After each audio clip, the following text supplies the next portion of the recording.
Now, this is after I've gone in and I have used, some of the things were easy to pull out. Otherwise, I used my my trimmers. These right here, I went ahead and trimmed all of that stuff down there at the bottom. And I got as much as I can out. I didn't go in and get the itty bitty little tiny things in there. And I left some of the dead in there, but I also took out a little bit of the dead that was in there, because you want a little bit of dead leaves in there. It could be used as a mulch to keep your tree, the base kind of protected from the heat. But if you have too much in there, it can kind of be a haven for bugs. So, you know, you don't want too much in there, in my opinion. So I'm gonna go ahead and clean the rest of this up. And then, you know, this tree's looking really good. The flowers have started to bloom again, so that means this tree's doing pretty good. And I actually don't have any scale on this tree like I do the others in the back.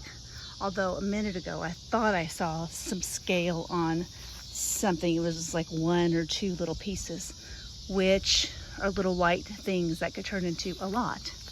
So yeah, I don't think that's scale. I don't think it is. So let me go ahead and finish cleaning up this tree and I'll let you see the end product. Okay, so there's the final product. It's all cleaned up at the bottom. And tomorrow morning I'll be watering this plant. I don't water it a lot because it does really well. It's a heat-loving plant, but it could use some water. If you don't water it, you'll lose some of your blooms. And so it's looking really good right now. I have one more chore I want to show you, because the garden doesn't get there by itself. You got to put your work in. And this is just one of the things that I have to do to maintain a beautiful crepe myrtle tree.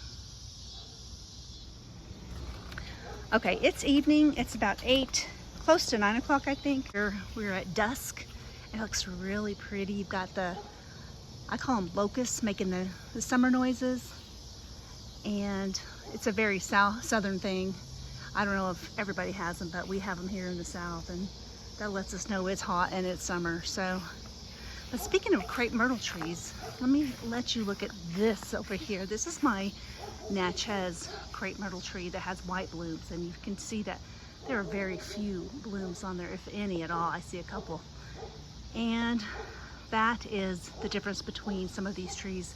Some spring really good in the spring, and this one was beautiful in the spring, and the others didn't start blooming until mid-June. So this one, I don't know if I'm going to get another burst of blooms, but I've been cleaning up at the bottom, and I have been watering it thoroughly. So I usually don't get another big flush like I do in the spring. I think May was the best it was looking. So but anyway, I'm gonna go do one more chore, and that is watering the secret garden over there. So let me go ahead and get that started.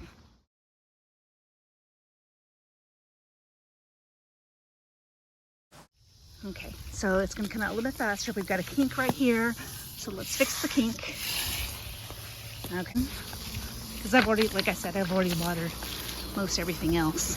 The secret garden didn't get watered today because we're supposed to have a heat advisory tomorrow. Well, until tomorrow evening. We have good, here we go. We have good pressure here. Get this soil saturated. I watered like this yesterday too here. It doesn't hurt to give it another watering. It doesn't hurt at all.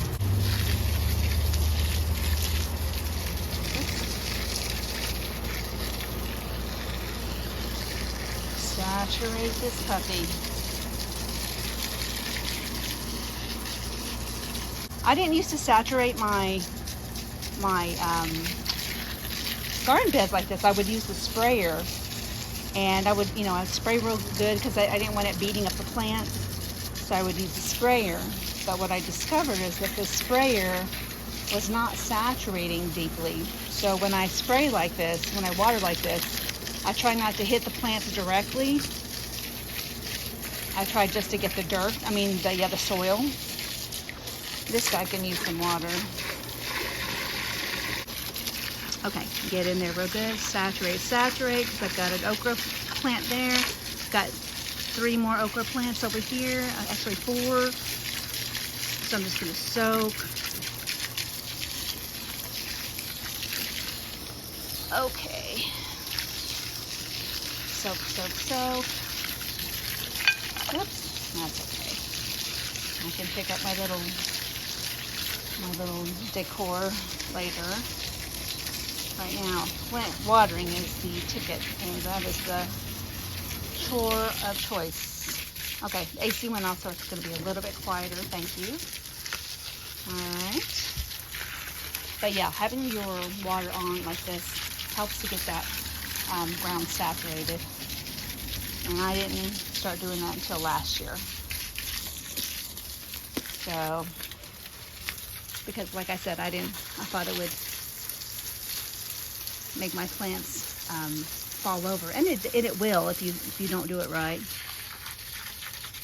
So you just kind of water the ground around it.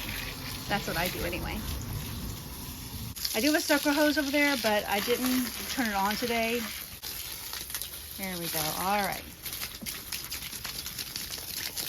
Just gonna give it a little swishy, swishy. There we go. All right. That's in the shade most of the day, so I don't really worry about this part over there. Okay. That's pretty much it. I was able to grow multiple things in my garden this year. They actually grew, and my tomatoes actually grew. There were quite a few, not masses, but way more than I have before. I was able to do a couple of jars of salsa, and I'm getting okra now.